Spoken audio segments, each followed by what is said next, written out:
अब हमारे मन में किंचित मात्र भी संदेह नहीं कि मारुति कोई साधारण बालक नहीं है। आज जो मारुति ने कर दिखाया वो 5 वर्ष के किसी भी बालक के लिए असंभव है। पहले उस भयानक राक्षस पर विजय प्राप्त करना और अब इन पशुओं के साथ ऐसा व्यवहार। ये पशु, ये कोई साधारण पशु नहीं लगते हमें। अवश्य ही ये कोई दिव्य जीव है, पर कौन? देवता, गंधर्व, यक्ष अथवा कोई और? कैसे ज्ञात होगा कि इनका वास्तविक स्वरूप क्या है?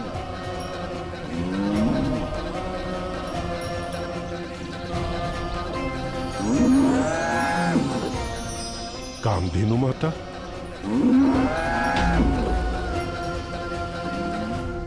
हमें जो चाहिए हम उसकी खोज में इतने मग्न हो जाते हैं कि हमें जो मिल रहा होता है उसकी ओर ध्यान ही नहीं जाता। अब मैं समझी आपकी लीला प्रभु। निकले तो मारुति आम की खोज में थे, परंतु मिल कुछ और ही गया। वो उस उपवन में गए तभी तो राक्षस से उनका सामना हुआ और फल स्वरूप उनके भीतर छुपी दिव्य शक्तियों का उन्हें पता चला। और इस क्षण के साक्षी रहे जामवंत। जामवंत को जब यह विश्वास हो गया कि मारुति कोई साधारण बालक नहीं, तब वो ये भी समझ गए कि ये किसी दिव्य लीला का अंग है।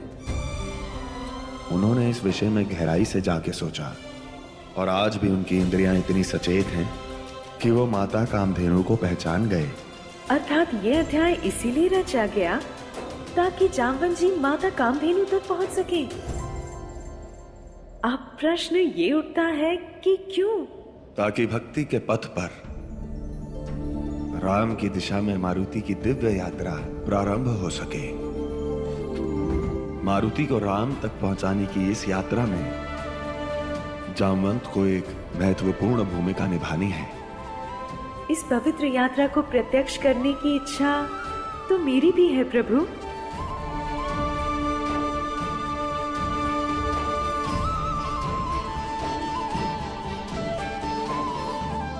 कामधेनु माता, जामवंत का प्रणाम स्वीकार करें माता। हे माता, सागर के मंथन के समय हमने आपकी उपस्थिति को देखा था। उस अलौकिक क्षण को देखे हुए 2 युग बीत चुके हैं, किंतु हमने आपको पहचान लिया। माता, माता हमें दर्शन दीजिए। चिरंजीवी भवो पुत्र।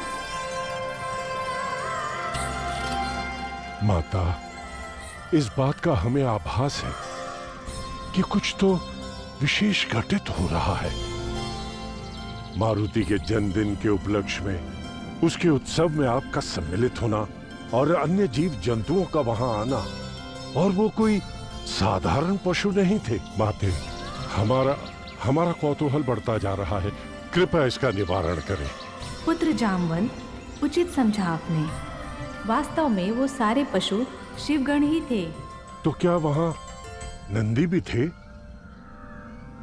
इन सारी बातों का एक ही अर्थ निकलता है माता। ये सारी घटनाएं अवश्य कोई महालीला का अंग बनने जा रही हैं। सत्य कहा आपने, और आपको इस लीला में महत्वपूर्ण भूमिका निभानी है। हमें? आज जो कुछ भी हुआ है, आपका मारुति की दिव्य शक्तियों को प्रत्यक्ष करना, केसरी महल में हमें पहचान लेना और हमारे पीछे पीछे यहाँ तक चले आना, ये सब मात्र संयोग तो नहीं हो सकता। इन सब के पीछे विधाता की इच्छा है।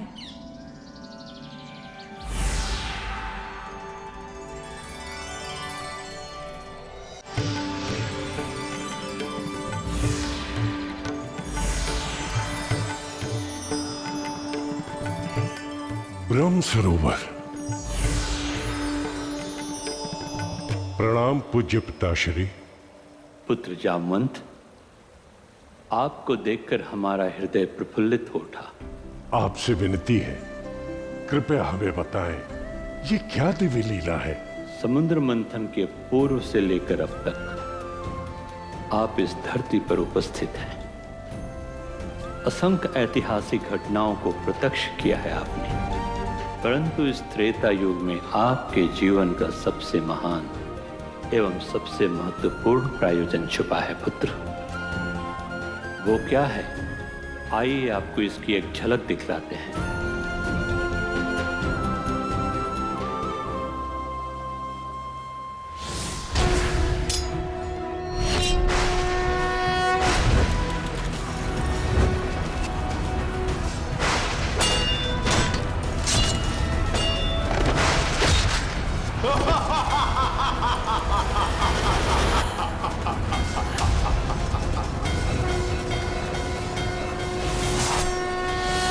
ये क्या वो दिव्य पुरुष?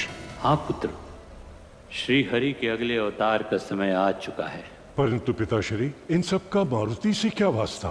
पुत्र, आपको इसका उत्तर पाने के लिए पुनः अपने नेत्र बंद करने होंगे।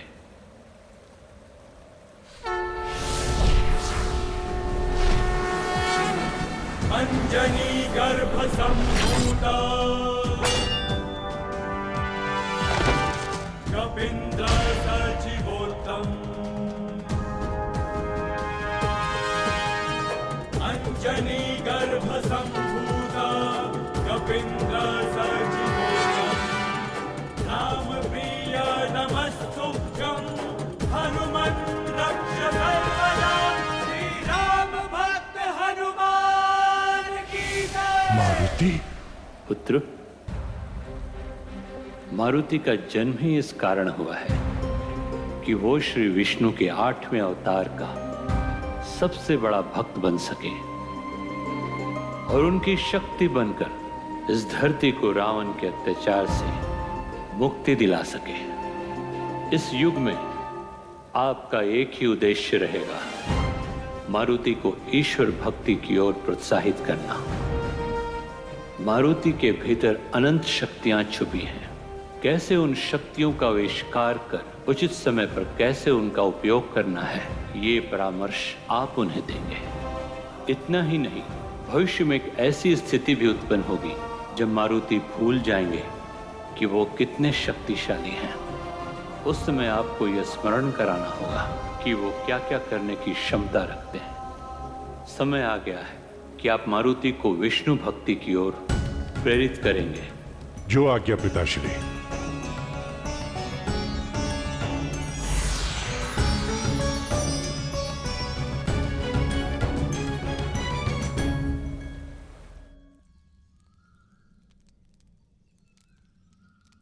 अरे वाह मारुति, नाना श्री का उपहार तो अति सुंदर है।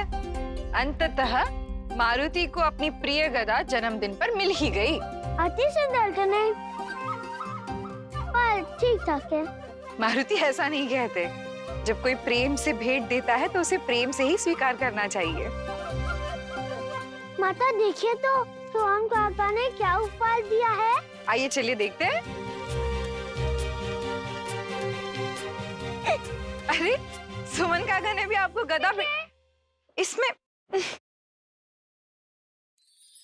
भी गदा। उसमें क्या है? इसमें भी गदा, इसमें भी गदा। माता वहाँ क्या है? सुरीली देखो तो। अरे इसमें तो गदा है महारानी। आश्चर्य की बात है, जितने भी अतिथि आए सभी ने गदा देने की सोची, और वो भी बांस की। ऐसा कैसे? क्या हुआ देवी? देखिए ना महाराज, सभी ने मारुति को भेंट स्वरूप गदा ही देने की सोची।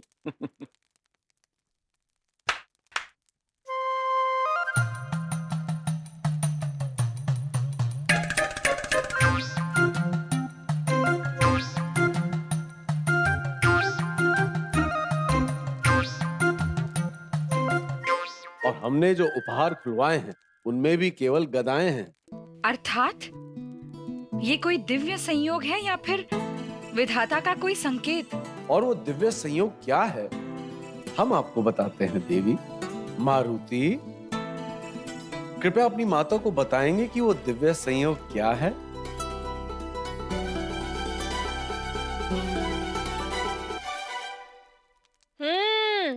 क्या है ये सब? राम, कल हमारा जन्मदिन है। आप सब और पूरे परिवार को भी लाइएगा। हमारे यहाँ भोज रखा हुआ है। और हाँ, कृपया करके खाली हाथ ना आए। बेशर्म हमारे यहाँ कुछ लेके आए, जैसे कि गधा अथवा गधा या फिर गधा।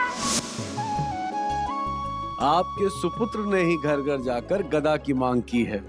अच्छा, गदा के प्रति इतना आकर्षण, क्या कारण है मारुति? माता, गदा वीरों की पहचान होती है, जैसे कि पिताजी, जैसे कि हम। माता, हमें भी पिताजी के तरह सन सन गदा चलानी है। वो दिन शीघ्र ही आएगा पुत्र, जब आपके पास आपकी स्वयं की गदा होगी। जामन जी, अच्छा ये बताइए, कैसा था वो पवित्र क्षण? मुनिवर, अद्भुत, अलौकिक, पहली बार श्री हरि का नर के रूप में इस धरती पर अवतरण, एक योद्धा सन्यासी के रूप में अलौकिक था वो दृश्य मुनिवर, अलौकिक था। 12 कलाओं से परिपूर्ण, सर्वशक्तिशाली, मर्यादा पुरुषोत्तम, मुनिवर हम वर्णन नहीं कर सकते। अद्भुत, सचमुच अद्भुत जामवंत जी। मारुति जब देवी अंजनी के कोर्ट में थे, तभी हमें आभास हो गया था कि ये कोई दिव्य शिशु है, जिसका जन्म किसी विशेष कारण से हुआ है, परंतु उसके पीछे ऐसी विशाल लीला है कि जिसके बारे में हम कल्पना भी नहीं कर सकते थे। श्री विष्णु ने हमें इस योग्य समझा कि इस लीला में एक छोटी सी भूमिका हमारी भी हो। इस कारण हम आपका कोटि कोटि प्रणाम करते हैं। जामवंत जी, अब आप अपना कार्य प्रारंभ कीजिए। आपकी इस विशेष यात्रा में हम आपकी पूरी तरह से सहायता करेंगे।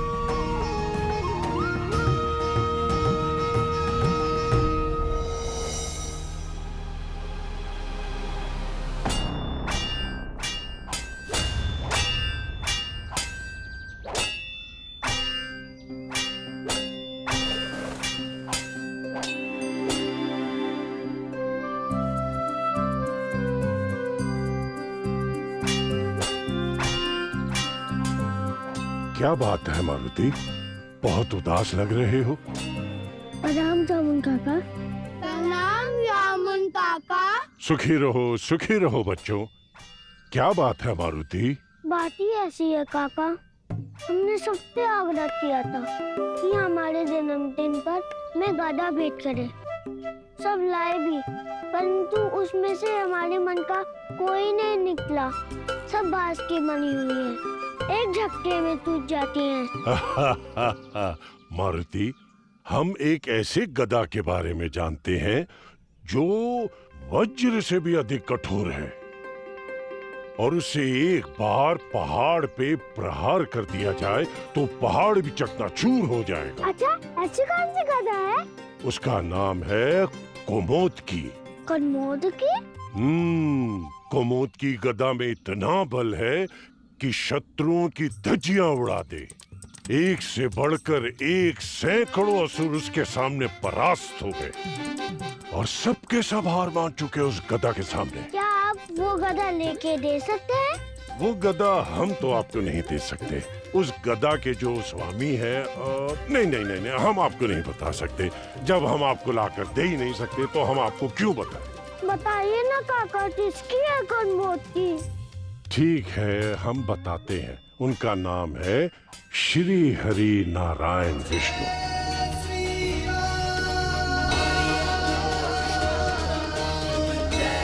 श्री विष्णु के? एक बार बहुत ही ताकतवर राक्षस हिरणाक्ष धरती माता का अपहरण करके समुद्र के अंदर ले गया। उस समय श्री हरि विष्णु वराह के रूप में अवतार लिए और वो समुद्र के अंदर गए और उस कमोद की गदा से उस राक्षस का वध कर दिया। सच? हाँ। श्री विष्णु बादल बनकर आए थे? तो वो पहली बार थोड़ी ना आए थे। जब जब इस धरती पर पाप और अधर्म बढ़ जाता है तो उसे समाप्त करने के लिए किसी न किसी रूप में श्री हरि विष्णु अवश्य जन्म लेते हैं। ये सब आपको क्या चल रहा का? जब से सृष्टि शुरू हुई है और जब तक इसका अंत है, युगों युगों से रहा साक्षी सब देख चुका ये जामवंत है। अर्थात आपने अपनी आंखों से देखा है श्री विष्णु को लीलाएं करते हुए? हमने उन्हें अपनी आंखों से देखा है। काका, श्री विष्णु की और कथा सुनाइए ना। नहीं नहीं मारुति, हमें किसी विशेष कार्य से बाहर जाना है। हम आते ही आपको पूरी कथा सुनाएंगे। ठीक है, हम चलते हैं। अरे सुने तो। प्रभु जाम्बन जी ब्रह्मदेव का सौंपा हुआ कार्य संपन्न क्यों नहीं कर रहे? क्यों नहीं सुनाई उन्होंने मारुति को श्री विष्णु जी की कथा? जामवंत ज्ञानी ही नहीं, अत्यंत बुद्धिमान भी हैं देवी। जामवंत को ये भली भांति ज्ञात है कि जो वस्तु आसानी से प्राप्त हो जाए लोग उसका मोल नहीं समझते, चाहे वो ज्ञान ही क्यों ना हो। तो इसी कारण शिष्य अपने गुरु को गुरु दक्षिणा अर्पण करता है, ये दर्शाने के लिए कि उन्हें गुरु के दिए हुए ज्ञान का मूल्य पता है और वो उसका महत्व भी समझते हैं। उचित कहा देवी आपने। जामवंत ने मारुति को अमृत की केवल एक बूंद ही चखाई है। अब देखना ये है कि क्या अमृत का स्वाद मारुति को इतना आकुल कर देगा कि वो उसे पूर्णतः प्राप्त करने के लिए ललायत रहेंगे अथवा खेल कूद में भूल जाएंगे।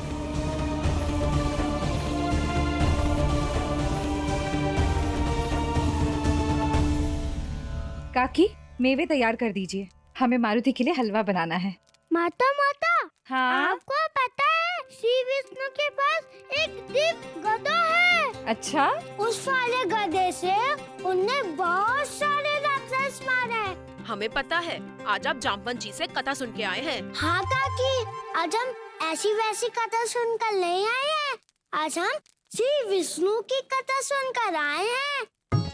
आप जानते हैं श्री विष्णु कौन है? नहीं नहीं, हमें नहीं पता। हम बताते हैं। श्री विष्णु अधर्म का अंत और धर्म को बुलाने के लिए धरती पर अवतार लेते हैं। अच्छा? एक बार तो असुर हिरणाक्ष। हाँ, वही तो उसका नाम हिरणाक्ष। पता है, धरती माता को हरकर वो सागर के भीतर ले गया था। फिर श्री विष्णु ने बड़ा अवतार लिया और सागर में कूद कर और यूं गदा उठाया, यूं बाहर किया, यूं बाहर किया, मारुति! यूं मारा, यूं मारा और यूं मर गया। आगे की कहानी सुनाऊं क्या? अरे नहीं नहीं, आगे की कहानी हम सबको पता है। इतना मार खाने के बाद हिरणाक्ष वही मर गया और धरती माता को मुक्ति मिल गई, है ना? हाँ, देखा काकी, माँ कितनी समझदार है, सब पता है उनको। हाँ, माँ किसकी है? आगे कौन कौन से अवतार बताए विष्णु के? आगे लड्डू। अरे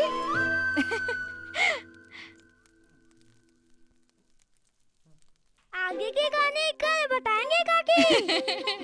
कल? कल क्यों? इसकी आगे की कहानी जामुन काका ने सुनाई नहीं। अभी चले जाएं सुनने? अरे नहीं नहीं, अभी नहीं, अभी रात्रि होने को है। कल सुबह भोर होते ही चले जाना, ठीक है? ठीक है। सुजाता, इन्हें स्नान करा दो।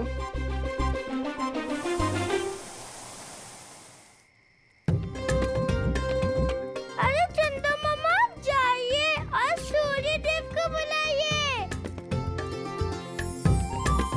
रोज सुबह सुबह तो जल्दी हो जाते हैं और आज इतनी देर क्यों हो गई?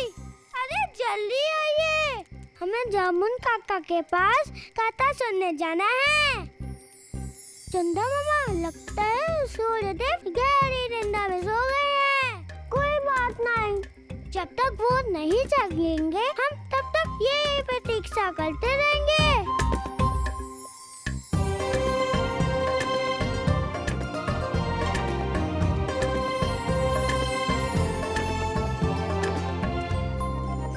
मारुति के भीतर इच्छा जाग चुकी है। अब भक्ति के मार्ग पर चल पड़ेंगे वो।